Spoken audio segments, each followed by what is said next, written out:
మొదటిగా దేవుడి తెలియజేసి ఇప్పుడు వచ్చిన మీ అందరికీ నా శుభ వందనాలు తెలియజేస్తున్నాను. Happy Christmas, merry Christmas. క్రీస్తు నడుపుతున్నాను,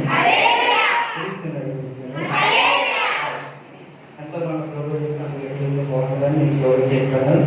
ఏదైనా విన్నా కానీ షాడో క్రిస్మస్ అనే విషయాలు కొన్ని విషయాల్లో వాక్యం నుంచి నేర్చుకోవడానికి ప్రయత్నం చేద్దాం. ఈ రోజున అనేక మంది జీవితాల్లో ఒక పుట్టి గురించి మాట్లాడుకుంటున్నాం. ప్రతి ఒక్కరి జన్మదినము చాలా శ్రేష్టంగా మాట్లాడుకుంటాం. ఈరోజు నువ్వు ఎలా పుట్టావు అని అడిగితే, ఏ రీతిగా పుట్టావు అని అడిగితే, ఫలానా సమయంలో ఫలానా ఊరిలో ఫలానా దేశంలో పుట్టానని అడిగితే శుభవార్తను ఎలా అయితే మన బంధువులకి మిత్రులకి ఎలా అయితే చెప్పుకున్నామో, అలా యేసుక్రీస్తు పుట్టినప్పుడు గొర్రెలకు కాపరులకు ఏం చెప్పారు? శుభమని, ఇదిగో ఈ లోక రక్షకుడు పుట్టి ఉన్నాడని లోక సువార్త 2వ అధ్యాయం 9వ వచనంలో అక్కడ కనబడుతూ ఉంది ప్రియులారా. కొన్ని విషయాలు వాక్యం చేస్తున్న ప్రియులారా, మత్తయి సువార్త 2వ అధ్యాయము 2వ వచనంలో ఒక గొప్ప మాట ఉంటది. మత్తయి సువార్త 2వ అధ్యాయము 2వ వచనం ప్రియులారా, యూదుల రాజుగా పుట్టినవాడు ఎక్కడ ఉన్నాడు? ఒక క్వశ్చన్ మార్క్. యూదుల రాజు ఎక్కడ పుట్టి ఉన్నాడు? తర్వాత తూర్పు దిక్కున మేము ఆయన నక్షత్రమును చూచి ఆయన పూజింప వచ్చినమని చెప్పిరి. చాలు ప్రియులారా, ఇక్కడ యూదుల రాజు ఎక్కడ పుట్టి ఉన్నాడు? ఈ రోజున మనము పుట్టి ఉన్నాము. ఎక్కడ పుట్టి ఉన్నాం? పలానా సమయంలో పలానా చోట్ల మనం పుట్టినామని మన అందరూ బాగా తెలిసిందే. సపోజ్ మీకు తెలియకపోవచ్చు, కానీ మీ తల్లిదండ్రులు బాగా తెలుస్తుంది. అమ్మ నేను ఎలా పుట్టానమ్మని అడిగితే పలానా తారీఖులో పలానా గంటల్లో కొన్ని ఊరిలో ఎలా పుట్టారని చెప్తూ ఉంటారు. నేను కూడా పుట్టాను అనుకోండి, నా పుట్టుక కూడా ఉంది. అలాగే నా పుట్టుక గురించి నేను మాట్లాడుకున్నట్లయితే, నేను పిఠాపురంలో పుట్టాను, అది కూడా మెరకల్ వీధిలో పుట్టాను, అది కూడా ఈ వీధిలో పుట్టాను. ఒక విచిత్రం ఉంది ఏంటంటే, ఇక్కడే పుట్టాను ఇక్కడే పెరిగాను ఎలా ఉందో, అలాగే యేసు ప్రభు కూడా ఏం చెప్తానంటే, దేవుడు ఎక్కడ పుట్టాడు, ఎలా పుట్టాడని శుభాలను తెలుసుకోవాలని ఆశపడుతున్నారు. ఈ రోజు మనము కూడా ఆశపడతాం. ఏదో ఎక్కడ పుట్టామో, బర్త్డే జరిగితే ఏదైనా ఒక పుట్టినరోజు జరిగితే మనం అందరూ ఏం వేసుకుంటాం? కొత్త వస్త్రాలు వేసుకుంటాం. అలాగే యేసు ప్రభు పుట్టాడని చెప్పేసి అక్కడ అందరికీ ఏం చెప్తుంది? ఎక్కడ ఉన్నాడని చెబితే ఆ రెండో లైన్ అంటుంది, తూర్పు దిక్కున ఆయన చూడవచ్చి అని అక్కడ కనబడుతూ వస్తుంది. నక్షత్రం అనేది అక్కడ కనబడుతుంది పిల్లరా. చాలా మంది జీవితాల్లో ఒక నక్షత్రంలో వెలగాలని ఆశపడతారు. మీ జీవితంలో నక్షత్రం ఎలా ఉంటుంది? తెల్లగానే చిన్నగానే అనిపిస్తుంది. దాని దగ్గరికి వెళ్ళాలంటే చాలా లోతుగా మనం ఎంత పొడవు ఉంటుందో దానికి చెప్పలేము. శాస్త్రవేత్తలు కనుక్కున్నారు. ఏమంటే నక్షత్రం ఎలా ఉంది, ఆ నక్షత్రం ఏం చేస్తుందని శాస్త్రవేత్తలు కొనుక్కుంటే ఏం జరిగిందంటే, నక్షత్రం మనం చూడడానికి ఆకాశంలో చూడడానికి చిన్నగా చీకటి పొల ఏదైతే చిన్నగా ఉంటుందో అలా మనకు కనిపిస్తుంది. కానీ దగ్గరికి వెళ్తుంటే అక్కడ ఉన్న శాస్త్రవేత్తలు అవన్నీ సైన్స్ లో ఉన్నాయన్ని పంపిస్తే అవి చాలా పెద్దగా ఉన్నాయంట. ఎంత కనిపించలేని అంత పెద్దగా ఉన్నాయంట, ఎంత పొడవుగా. అలాగే అది ఎంతైతే విలువగా ఉందో, అలాగే ఇక్కడ ఒక నక్షత్రం గురించి మాట్లాడుతానంటే ఇది ఎవరి నక్షత్రం అంటే దేవుడు చూపించే నక్షత్రం. ప్రియులారా, మన జీవితంలో ఆ నక్షత్రం నుంచి ఎందుకు మీకు జ్ఞాపకం చేస్తున్నానంటే, ఆ నక్షత్రం ఒక విలువ ఉంది. ఆ నక్షత్రం ఒక దారి చూపిస్తుంది. ఆ నక్షత్రం ద్వారా అనేక మంది దీవెనకరంగా ఉండాలని నడిపిస్తూ వెళ్తుంది. ఈ రోజున షాడో క్రిస్మస్ నువ్వు కూర్చున్నావు, ఈ రోజున వాక్యం వింటున్నావు. నక్షత్రం విలువ ఇంకెక్కడా లేదు. నక్షత్రం ఎప్పుడు వెలుగుతూనే ఉంటుంది తన జీవితంలో. అలాగే ఈ షాడో క్రిస్మస్ నువ్వు వచ్చి నువ్వు కూడా అనుదినము అనుసరము నువ్వు కూడా వెలగాలని యేసు ప్రభు ఈ షాడో క్రిస్మస్ పెట్టాడు. దేవుడు నడిపిస్తున్నాడు. హల్లెలూయా. ఈరోజు పేరు కాదు, ఎంతో మంది చాలా మంది చెప్తారు దేవుడు ఈ డిసెంబర్ నెలలో పుట్టాడు కదా, ఈ షాడో క్రిస్మస్ ఎందుకు చేసుకున్నారని చాలా మంది అంటారు. అంటే ఈ షాడో క్రిస్మస్ అంటే శాస్త్రవేత్తలు కనుక్కున్నారు. ఈ డిసెంబర్ 25 లోపల ఈ నక్షత్రాన్ని చాలా మంది చూడండి, ఒక ఊరు వెళ్ళాలంటే నడుచుకుని ప్రయాణం చేస్తూ ఉండేవారు. ఆనాటి దినంలో ఈనాటి దినంలో బైక్లు వచ్చినాయి, కార్లు వచ్చినాయి, రకరకాలైన వచ్చినాయి. కానీ ఆ దినంలో ఏం చేస్తారంటే నడక ప్రారంభిస్తూ వెళ్ళేవారు పిల్లరా. ఆ నడకలో ఏం జరిగిందంటే పిల్లరా, లోకస్వార్త 2:9 అక్కడ కనబడలేదు పిల్లరా. లోకస్వార్త 2:9 అక్కడ మాట కనబడుతుంది.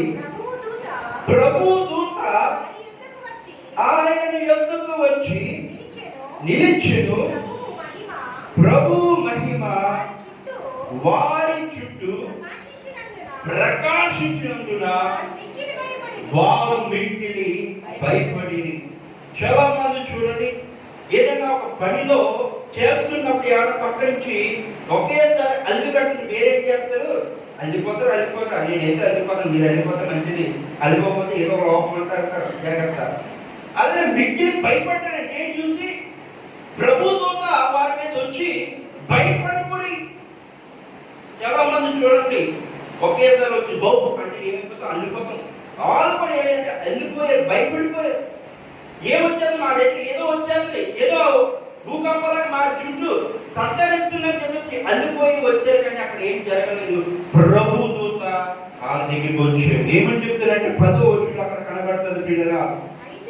అయితే ఆ దూత భయపడకూడదు. ఇదిగో చూడండి, మనందరి జీవితంలో శోధన గుండా వెళ్తున్నాం, ఇబ్బంది గుండా వెళ్తున్నాం. దేవుడు అంటున్నాడు, ఏమంటున్నాడంటే భయపడకూడి. మన జీవితంలో ఏదైతే బాధలో వెళ్తున్నారా, ఇబ్బందుల్లో వెళ్తున్నారా, ప్రభు దూత వచ్చి భయపడకూడండి. ఈ రాత్రి కాల సమయంలో నేను బయలుపరుస్తుంది జాగ్రత్త.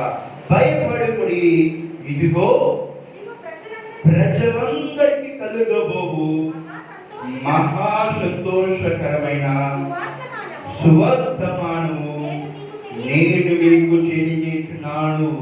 ఏంటి సువర్తమానం?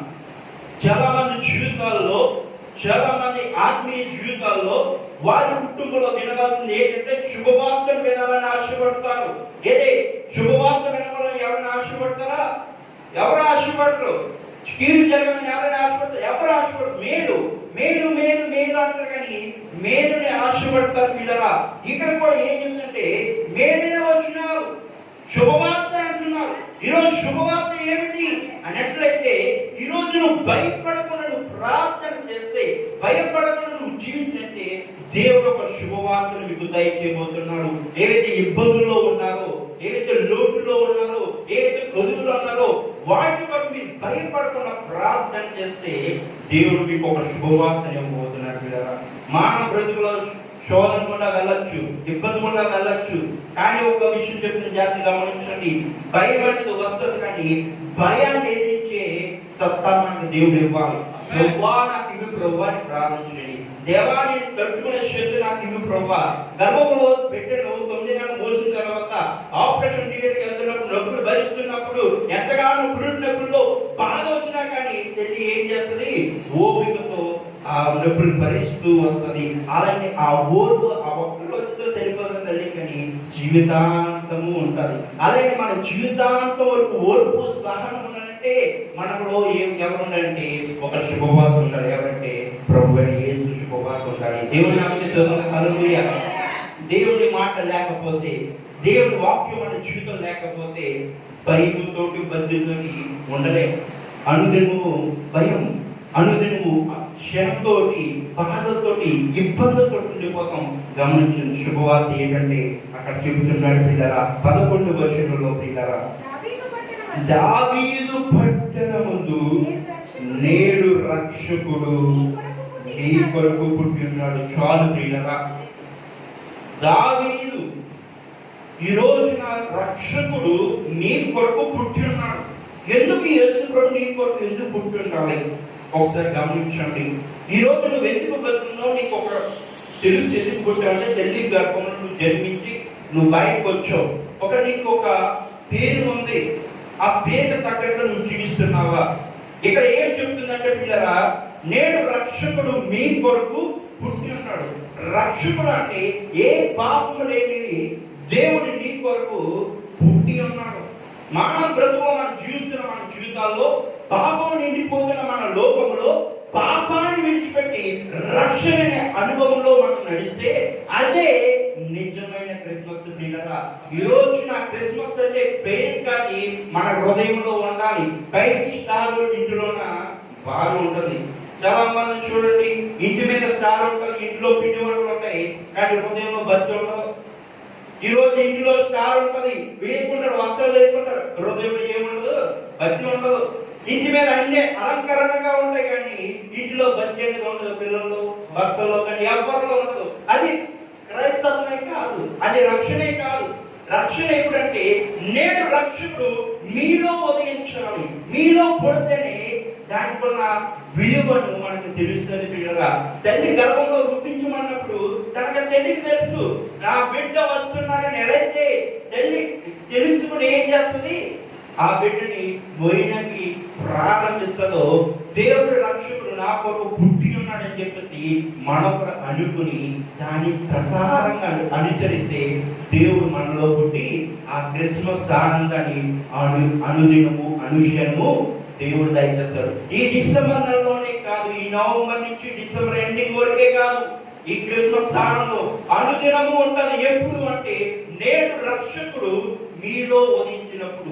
రక్షకుడు మీలో ఉదయిస్తేనే అప్పుడే నిజమైన క్రిస్మస్ ప్రియులరా. ఒకరోజు ఒక మాట చెప్పేసి నేను ఊహించాలని ఆశపడుతున్నా పిల్లరా. ఒకరోజు అలాగే యేసు ప్రభు గురించిన వార్తను అనేక మంది జనానికి చెబుతూ వచ్చాడు.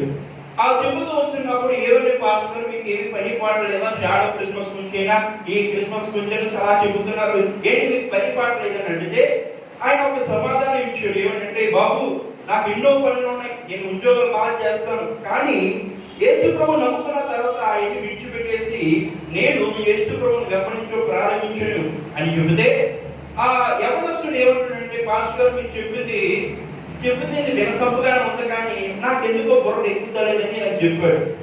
బాబు నాతో పాటు వస్తావని అడిగాడు. ఆ పాస్టర్ నీతో పాటు వస్తానని చెప్పాడు. అలాగా నడుచుకుంటూ అలాగా తీసుకుని వెళ్తున్నాడు పాస్టర్ గారు. తీసుకుని వెళ్తుంటే కొంత దూరం అయినప్పటికీ చీకటి ప్రదేశం వచ్చేసింది పిల్లరా. చీకటి ప్రదేశం వచ్చేసిన తర్వాత ఆ యవనస్తుడికి భయం కాస్తుంది. ఏమని భయం కాస్తుంది, పాస్టర్ నేను చెప్పేస్తారేమో అని భయం వేసింది.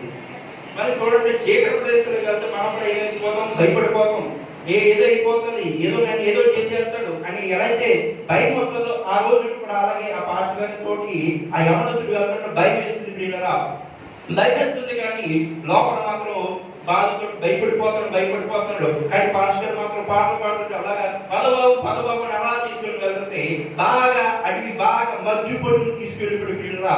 మజ్జు పొడుగును తీసుకెళ్ళిపోయిన తర్వాత ఇంకా పాస్టర్ గారు ఇక్కడ రాలేండి బాబు, నేను వదిలేండి బాబు అని చెప్పాడు. కానీ పాస్టర్ అన్నాడు, బయట ఎంత దూరం లేదు బాబు, ఇంకా కొంచెం దూరం ఉంది బాబు అంటే ఇంకా భయపడి వెంటనే కాళ్ళు చేతులు వణికిపోతున్నాడు. పాస్టర్ గారు వదిలేండి బాబు అని దండం పెట్టేస్తాడు. పాస్టర్ బాబు ఏలేదు బాబు, ఇంకొక 2 నిమిషాలు బాబు అని చెప్పి అలా తీసుకెళ్ళిపోతూ వస్తున్నాడు. ఒక చీకటి గృహంలోకి తీసుకెళ్ళిపోయి ఆ చీకటి గృహంలోకి తీసుకెళ్ళిపోయిన తర్వాత అమ్మ పాస్టర్ దొరికేసారు ఇక్కడ అని చెప్పేసి ఏదో చేసేస్తాడు రా బాబు అనుకున్నాడు.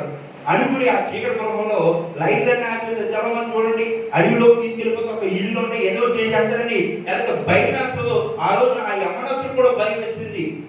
భయం వేసిన తర్వాత ఆ చీకటి గృహంలో తలుపు తీస్తే ఆ పాస్టర్ వెళ్ళే తన వచ్చాడు. పాస్టర్ వెళ్ళి ఎక్కడైతే చుచ్చుబోర్డు ఉంటుందో చుచ్చు చేశాడు. అక్కడ అన్ని చూసాడు పిల్లరా. చూసి ఏమిటంటే మరువచ్చిపోడు, భయపడిపోడు. ఎక్కడ ఏమున్నాయంటే మనిషి శరీరం అన్ని అక్కడ పేర్చి ఉన్నాయి. ఒక శరీరంలో కాల్ చేసిన తర్వాత ఎముకలు ఎలా అయితే కనిపిస్తాయో ఆ ఎముకలు ఆ చుట్టూ అలా కనిపిస్తూ ఉంటే ఈ యవనస్తుడికి భయం అనేది ఆ రోజున ఆ రాత్రికాల సమయంలో వచ్చింది పిల్లల. వస్తే కనుక భయపడిపోతూ పాస్టర్ గారు అలా నన్ను కూడా చంపేస్తారా, కాల్ చేయని చంపేస్తారంటే, బాబు అవును బాబు నీకెలా తెలుసని అడిగితే అది చూస్తేనే తెలిసిపోయింది పాస్టర్, నేను ఏం చేయగలను పాస్టర్ బాబు అని చెప్పేసి వెంటనే భయపడిపోతూ అలా ఉంటే వెంటనే వెనక నుంచి ఏదో తీస్తున్నట్టు పాస్టర్ తీసాడు పిల్లరా. తీస్తే వెంటనే భయపడిపోతుంది. పాస్టర్ ఏం చేయగలరు పాస్టర్ అని చెప్పేసి వెనక నుంచి ఏదో బుక్ ఏదో ఉంటుంది కత్తో అది తెలియదు, ఏదో చెప్పేస్తానని చెప్పేసి ఇలా చేస్తే ఎలా పెట్టి పిల్లరా. అది ఏడో కాదు పిల్లరా, పరిశుద్ధ గ్రంథం అతని యాత్ర పెట్టి ప్రార్థన చేశాడు పిల్లరా. ప్రార్థన చేసి ఈ రోజుని ఈ రాత్రికాల సమయంలో నేను ఇక్కడ తీసుకొచ్చానంటే అది నా గొప్ప కాదు, కానీ నా బోధ జనపడం నేనేం చేసేవాడిని, మనుషుల్ని జంతువుని ఇలాగ చంపి ఇలాగ పేర్చుకునే వాడిని. మనుషులు తినడం నాకు చాలా ఇష్టము. కానీ ఈ బైబిల్ చదివిన తర్వాత నేను రక్షకుడు మీ కొరకు పుట్టి ఉన్నాడని ఆ మాట అయితే ఎప్పుడైతే విన్నానో నా మనసులో ఒక కన్నీరు వచ్చింది, నా హృదయంలో ఒక మార్పు అనేది జరిగింది. దాని ద్వారా ఏమైందంటే నేను మారు మనసు పొంది ఆయన మాటలో నడిచే పిల్లరా. అందుకే ఈ లోపల నేను అక్కడికి తీసుకెళ్ళచ్చు. నా దగ్గర గంతులు ఉన్నాయి, నాకు సామాగ్రి అన్ని ఉన్నాయి, చంపచ్చు. కానీ ఈ వాక్యం ఏం చెప్తుంది, పొరుగు వారిని ప్రేమించు, నిన్ను వల్ల నన్ను పొరుగు వారిని ప్రేమించమని ఎలాగే చెప్పాడో ఆజ్ఞ బట్టి నేను చేసినండి నిన్ను ప్రేమించండి కదా. నేను అక్కడే చెప్పేసి నీకు అర్థం అవ్వదు, అయ్యో పాస్టర్ చెప్పారని చెప్పేసి నువ్వు విడిచిపెట్టచ్చు. అందుకని ఈ రాత్రి కాలంలో ఈ గృహంలో నేను అందుకే తీసుకొచ్చాను. ఈ గృహంలో బట్టి నువ్వు ఇలాగ పాస్టర్ ఈ స్థితిలో నన్ను తెలుసుకుని ఏం చేస్తావు అంటే నువ్వు మూడు మనసు మంది అనేక మంది వెలిగిస్తావో అందుకే ఇక్కడ తీసుకొచ్చానని చెప్పట్టు కదా. ఈ రోజు కూడా ఈ మందిరానికి వచ్చావు, కానీ నువ్వు ఇక్కడ వచ్చి వెళ్ళిపోవడం కాదు. కానీ ఇక్కడ వచ్చిన తర్వాత లైట్లు అయితే జీవితంలో ఎలా అయితే వెలుగుతాయో, ఆకాశంలో నక్షత్రాలు ఎలా అయితే వెలుగుతాయో, మన ఆత్మీయ జీవితం కూడా ఆలోచనము అనుష్యనము అలాగే ఎదుగుతూనే ఉండాలి పిల్లరా. అప్పుడేమో ఆయన నిజమైన క్రిస్మస్ పిల్లరా. హల్లెలూయా. ఈ రోజున క్రిస్మస్ అంటే పేరుకు కాదు, మతానికి కాదు, రాష్ట్రాలకు కాదు, లేదంటే జాతికి కాదు. కానీ క్రిస్మస్ అంటే ఏకత్వంతో క్రిస్మస్ చేస్తుంది. అదే మన నిజమైన క్రిస్మస్. ఈ రోజున క్రిస్మస్ చేస్తున్నారు చాలా మంది ఏకత్వంతో చేస్తలేదు. ఇంటికి క్రిస్మస్, అలానే వీధికి క్రిస్మస్, అలానే రకరకాల మతాలకి క్రిస్మస్ గా చేసుకుంటున్నారు. అది క్రిస్మస్ కాదు, ఏకత్వం. అలాగనే మనంతా క్రిస్మస్ గా మనం ఆరాధించాలంటే, క్రిస్మస్ లో మనం అనుభవించాలంటే పిల్లగా మనము యేసు పుట్టిక ఎలా అయితే అనేక మందికి శుభవార్తను అయితే తెలియజేసిందో, మన ఏకత్వం కలిసి ఆయన శుభవార్త చెప్తేనే అప్పుడు మన నిజమైన క్రిస్మస్ పిల్లగా. ఎందుకు పుట్టాడంటే జనులందరూ కలుగు శుభవర్తమానము ఆయన గొర్రెలని చెప్పి ఆయనకి ఆ తారతోటి ఆ నక్షత్రంతో ఎలా అయితే వెళ్తున్నారో నీ ఆత్మీయ జీవితం కూడా అలాగే యేసుతోటి అలాగే నడుచుకుంటూ వెళ్ళాలని ఈ షాడో క్రిస్మస్ పిల్లగా. ఎందుకు ఈ మాట చెప్తున్నానంటే మన ఆత్మీయ జీవితంలో, ఆత్మీయ బ్రతుకులో ఉన్న మన జీవితంలో మనం షాడో క్రిస్మస్ అంటే నీడ కొరకు గొర్రెలందరూ మందరు కాచుకునే వారందరూ ఏం చేశారంటే ఆయన చూడడానికి ఆ నక్షత్రం వెంట వెళ్ళారు. మనం నక్షత్రం చూడవలసలేదు, కానీ ఆ నక్షత్రం అనుభవించిన యేసు ప్రభు మందిరానికి వచ్చి నువ్వు ప్రార్థన చేసి నువ్వు అనుదినము అనుక్షణం వస్తే అప్పుడే నిజమైన క్రిస్మస్, అప్పుడే నిజమైన షాడో క్రిస్మస్ పిల్లరా. దేవుడు ఈ కొద్ది మాట మనం దీవించి ఆశీర్వదించును గాక. ఆమేన్. ఆమేన్.